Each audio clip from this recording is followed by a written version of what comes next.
how can we bring the neighbors into the institution, not as witnesses of what happened here, but as peers who have also something to challenge the institution with. The Neighbours are a group of people who live or work in the area, convened by Tania, the artist working on the Tate Commission here, to explore how Tate could be a better institution and also to inspire people to take action. We've been looking at different ways of trying to make art useful and encouraging people to not just consume art but become active participants in art and through that be civically responsible. Even though it's Tania's project, I felt like it is the Tate Neighbours, it was all of us together collectively. So that whole process of coming together, meeting weekly, having conversations about homelessness, migration, creativity, vulnerable communities. I just found it real, to be honest. I found it was a real exchange.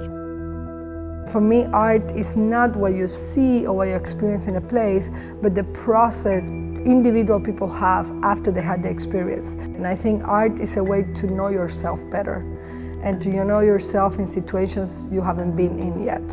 With this project, it is still an art project. We're trying to prompt people to take action in their lives and also to prompt people to take action in SE1 or wherever they live. I really like the idea of the randomness of the group. And I had a question for myself. In a moment like now, where nationalistic ideological tendencies are infiltrating the world, that are separating people between us and them, can we create a group where people even have contrary ideas and we can make it work? The power of this collective group was that we were able to bring all of these different interests together. Everybody is finding in the group another side of themselves, and what I like about it is like everybody is valuable and they know it. I mean, I've always been told that I think too much and I've thought of myself as a more couch potato, to be honest with you. And now I do feel that I'm an activist, actively concerned and actively expressing myself in all sorts of new ways. We decided to do a 1 month workshop at the TED Exchange space. The idea is to use this month for the group to invite other people in, for people in the community to join the conversation, but also to have, let's say, a mental map of all of the places they can go to that already exist in the area for all of these issues or interests that they have. I went to school like literally 10 minutes down the road, and I remember coming here as a kid and it's a museum, it's boring, no one in there is like me. So when I started getting involved, especially with Tate Exchange and with the Neighbours, it just made my agenda became more clear to me. I want more people coming from where I'm coming from, show people the local area, but also get more people coming to the Tate, because I think they actually want to hear what the community think, especially with this programme. It might be somewhere where they can actually just come and chill. I see people when I've been here that just come up and have a free cup of tea and they have a conversation, and I think a lot of times that's what's lost. Museum has such an important mandate to be civic institutions today. They should be a sanctuary for immigrants, they should be a sanctuary for people who are left out and people who don't feel represented anywhere else. Tate as an institution is fantastic, but it could be better. And it's really important that Tate is challenged. Certainly I think that art museums are really important institutions, that when we make sense of the world, and the world is a hard place to make sense of right now.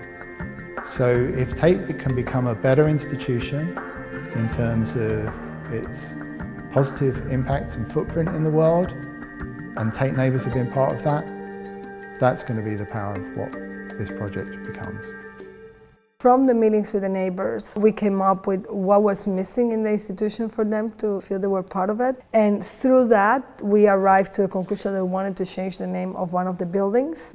So one of the really exciting pieces has been to explore that fact and to come up with an idea that one of the Tate buildings could be named after somebody who contributes to society in a way that's really not about their own personal gain in any way, Putting Natalie's name on a building that is as big and as world-renowned as this one is huge, particularly for people to understand that despite the fact that what you see is flats that are ridiculously expensive and office buildings, there are communities, particularly working class communities in SC1 that have been here and have been doing work for a long time, before any of this existed. Initially, I was very shocked when I was asked if my name could be put on the building, and I realised that it wasn't really just about me. It's about symbolising that there's a different value system that's not based on money, that the values of volunteering, caring for your community, being kind are just as important as money. It's actually going to provide a lot of space for thinking and debate and hopefully inspire other people to really adopt those values and think more about what they're doing every day in their lives.